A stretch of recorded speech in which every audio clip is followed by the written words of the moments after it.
दोस्तों कहानी शुरू होती है और हम पप्पू फकीर को देखते हैं जो कि जापान के एक छोटे से टाउन नुन्नी नगर में रहता था। पप्पू फकीर 45 साल का हो चुका था, लेकिन अभी तक इस नल्ले ने किसी भी लड़की के खेत में मजदूरी नहीं करी और तो और इसे पिछली कंपनी से धक्के देकर नौकरी से भी निकाल दिया गया है, जिस वजह से अब ये पूरी तरह से फकीर हो चुका है। फिर एक सुबह वो अपने कपड़े धोने के लिए एक सस्ती सी लॉन्ड्री में जाता है। जिस दौरान जब वो अपने कपड़े वॉशिंग मशीन में डाल रहा होता है, तभी वो सोचता है कि काश मुझे एक बियर का कैन मिल जाए तो मैं उसे पीकर रात को हिलाकर सो जाऊं। अब उसके ऐसा सोचते ही उसे मशीन के अंदर बहुत तेज कुछ गिरने की आवाज आती है, जिसके बाद वो जैसे ही उस मशीन को खोलता है तो वहाँ पर एक बियर का कैन पड़ा होता है। पप्पू फकीर उसे उठाता है और सोचता है कि भेंड़ ये कहाँ से आ गया। इसी दौरान वहाँ पर एक सफाई करने वाला बूढ़ा आता है और उसे बताता है कि ये वॉशिंग मशीन जादुई है जो सबकी इच्छाएं पूरी करती है। अब ये सुनकर पप्पू फकीर सोचता है कि भेंड़ ये बुढ़ा तो चूतिया हो गया है और फालतू की बातें कर रहा है, लेकिन वो बूढ़ा उसे कहता है कि मैं सच बोल रहा हूँ, ये मशीन जादुई है। फिर जब वो आदमी वहाँ से चला जाता है तो पप्पू फकीर उस बियर के कैन को खोलता है और उसे पीते हुए अपने कपड़े सूखने का वेट करने लगता है। इसी दौरान वहाँ पर एक शानदार मालदार सी लड़की आती है और अपनी कच्छियां निकालकर उसे मशीन में सुखाने लगती है। अब उस लड़की को देखते ही पप्पू फकीर का छोटा पप्पू खड़ा हो जाता है, लेकिन उसके पिछवाड़े में इतना जोर नहीं था कि वो उस लड़की से बात कर सके।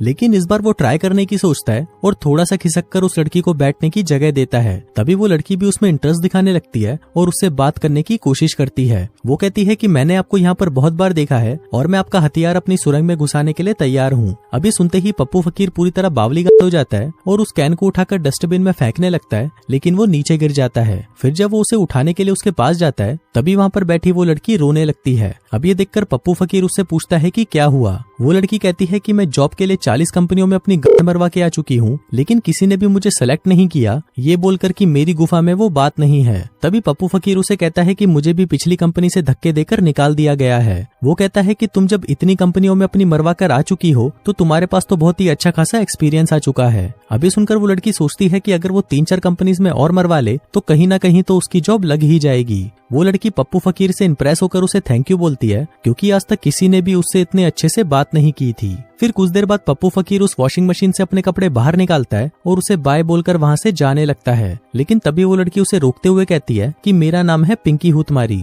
पप्पू फकीर भी उसे अपना नाम बताता है और कहता है कि मैं हूँ पप्पू फकीर, जिसके बाद वो वहाँ से चला जाता है। फिर रात को जब पप्पू फकीर अपनी हाथ गाड़ी चला रहा था, तभी उसे उसकी माँ का फोन आता है और वो उसे बताती है कि उसका बाप हॉस्पिटल में है और उन्हें 5000 रुपए की जरूरत है। लेकिन पप्पू फकीर तो पूरी तरह से फटीचर था और उसके पास एक फूटी कौड़ी तक नहीं थी, लेकिन फिर भी वो अपनी माँ को प्रॉमिस कर देता है कि कल तक वो उन्हें पैसे भेज देगा और जल्दी ही घर आने की कोशिश करेगा। जिसके बाद अगली सुबह वो उस लॉन्ड्री में फिर से जाता है। उसे ये तो पता था कि कल वो बूढ़ा उससे सिर्फ बकचोदियां कर रहा था, लेकिन वो फिर भी एक बार ट्राई करना चाहता था कि ये मशीन सचमुच में कोई जादुई मशीन है भी या नहीं। जिसके बाद वो उस मशीन के सामने खड़ा होकर उससे पैसे मांगने लगता है, लेकिन कुछ समय बीतने के बाद जब उस मशीन में कुछ नहीं होता तो वो सोचता है कि वो भेड़ का लोटा बूढ़ा आदमी मेरा चूतिया काट गया। लेकिन तभी उस मशीन में से आवाज आती है और एक नोटों की गड्डी उस मशीन के अंदर आकर गिरती है। फिर पप्पू फकीर उन पैसों को बाहर निकालता है, लेकिन उसे अभी भी ये विश्वास नहीं हो रहा था कि ये सच में हो रहा है। फिर जब वो पैसे लेकर बाहर जाने लगता है, तभी वो देखता है कि जो बियर का कैन उसने कल पिया था वो अचानक गायब हो जाता है।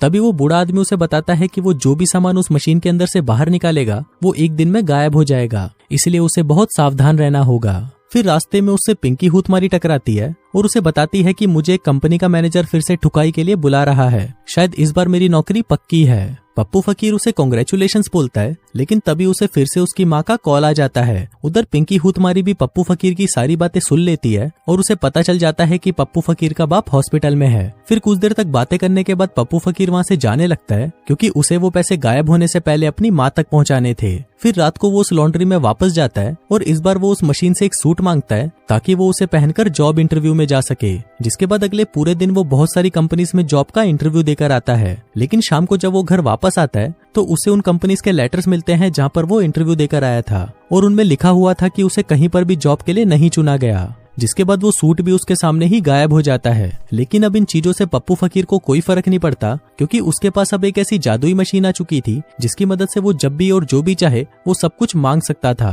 फिर अगली सुबह वो फिर से उस लॉन्ड्री में जाता है और इधर उधर देखता है कि कोई उसे देख तो नहीं रहा। जिसके बाद वो उस मशीन से कहता है कि मैं बचपन से ही अखंड सिंगल हूँ और जिंदगी में मैंने सिर्फ हाथ गाड़ी ही चलाई है, लेकिन अब मेरी हाथों की लकीरें घिस चुकी हैं और मुझे अब एक छोटी और टाइट गुफा की जरूरत है। इसलिए अगर कोई जुगाड़ हो तो मुझे एक मस्त सी लड़की दे दो। फिर कुछ देर बाद हम देखते हैं कि उस वॉशिंग मशीन का दरवाजा खुलता है और उसके अंदर से एक हॉट एंड सेक्सी लड़की बाहर आती है, जिसे देखते ही पप्पू फकीर का तनकर पत्थर हो जाता है। फिर वो उस लड़की को कहता है कि चलो अब जल्दी से घोड़ी बन जाओ, लेकिन तभी वो लड़की उसके मुंह पर एक चमाट मारती है और उसे कहती है कि बोलती के जाकर अपनी गांड मरवा ले, जिसके बाद वो वहां से चली जाती है। अब पप्पू फकीर की इतनी बुरी वाली बेइज्जती हो चुकी थी, लेकिन उसकी ठरक अभी चरम सीमा पर थी, इसलिए फिर से वो उस मशीन से बजाने के लिए एक लड़की मांगता है। साले ने वॉशिंग मशीन को दल्ला समझ रखा है। तभी उस मशीन में से एक और पटाखा लड़की बाहर आती है और ये तो उसके लिए घोड़ी बनने के लिए भी तैयार हो जाती है। अब ये सुनते ही पप्पू फकीर खुशी से पागल हो जाता है और वो उस मशीन से कुछ पैसे मांगकर उसे शॉपिंग करवाने के लिए बाहर ले जाता है, जिसके बाद वो उसके लिए वो सभी चीजें खरीदता है जो भी वो लड़की चाहती थी। फिर पप्पू फकीर उससे पूछता है कि क्या तुम पलंग तोड़ मजदूरी करने के लिए तैयार हो,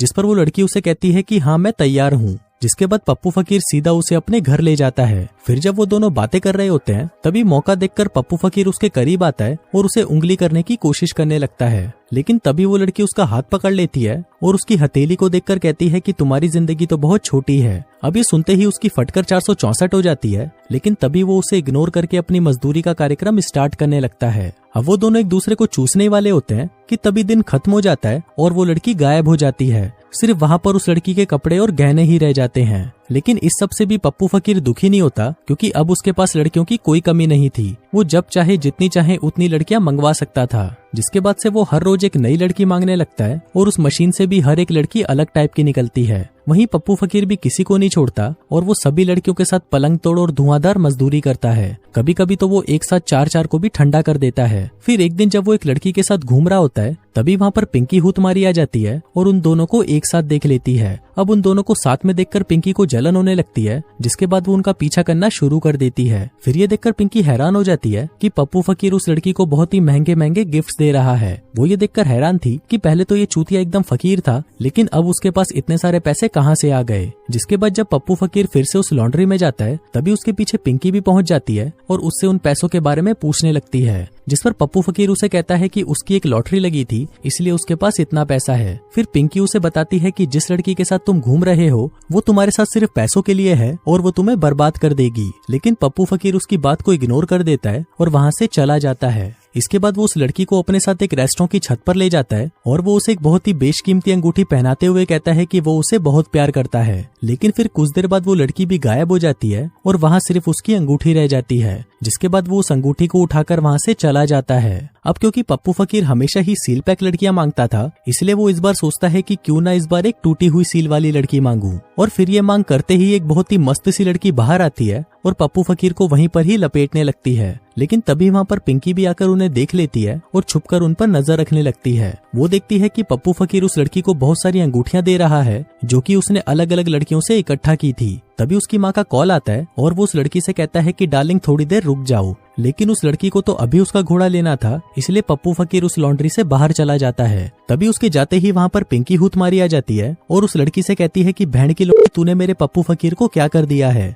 लेकिन ये सुनकर वो लड़की हंसने लगती है और पिंकी से कहती है कि की चली जाए यहाँ से। लेकिन तभी पिंकी उससे वो अंगूठी छीनने लगती है। वहीं पप्पू फकीर अपनी माँ से बात कर रहा होता है, जहाँ उसकी माँ उसे कहती है कि उसके बाप का ऑपरेशन होने वाला है, इसलिए तुम भी यहाँ पर आ जाओ। लेकिन पप्पू फकीर हूत मारने में इतना पागल हो चुका था कि उसे अपने घर वालों का कोई होश नहीं था। तभी कॉल खत्म होने के बाद वहाँ पर वही बूढ़ा आदमी आता है और उसे कहता है कि वो एक बात बताना भूल गया कि जब उस मशीन में से कोई भी इंसान बाहर आएगा तो वो एक ही दिन में गायब हो जाएगा। लेकिन पप्पू फकीर को तो ये बात पहले से ही पता थी। उधर पिंकी हुतमारी अभी भी उस लड़की से लड़ रही होती है, जिससे परेशान होकर वो लड़की वहाँ से चली जाती है। वहीं पप्पू फकीर जब वापस वहाँ पर आता है तो वो देखता है कि पिंकी हुतमारी रो रही होती है, जिसके बाद वो ये विश मांगती है कि काश उसका पुराना पप्पू फकीर उसके पास वापस आ जाए। अब क्योंकि उसने ये विश उस वॉशिंग मशीन के सामने मांगी थी, इसलिए उसके ऐसा कहते ही पप्पू फकीर उस वॉशिंग मशीन के अंदर चला जाता है। जिसके बाद जब वो बाहर आता है तो उसके कपड़े बदल चुके होते हैं। अब वो बिल्कुल वैसा हो चुका होता है जैसा कि वो पिंकी हुतमारी को पहली बार मिलते वक्त था। तभी पप्पू फकीर को समझ आता है कि वॉशिंग मशीन ने पिंकी की इच्छा पूरी कर दी है और अब क्योंकि वो उस मशीन से बाहर निकला है तो उसके पास जीने के लिए सिर्फ एक ही दिन बचा है। इस दौरान वो टीवी पर एक न्यूज देखता है जहाँ पर बता रहे होते हैं कि करोड़ों रुपए गहने की दुकान से एक ही रात में गायब हो चुके हैं और ये वही पैसे थे जो पप्पू फकीर ने उस वॉशिंग मशीन से मांगे थे। अब ये देखते ही पप्पू फकीर जमीन पर गिर जाता है और वहीं पिंकी हूतमारी को कुछ समझ नहीं आ रहा होता कि ये सब हो क्या रहा है। और इसी के साथ ही ये कहानी यहीं खत्म हो जाती है। तो दोस्तों, अगर आपको ऐसी वॉशिंग मशीन मिले तो आप उससे क्या मांगोगे, मुझे नीचे कमेंट करके जरूर बताना।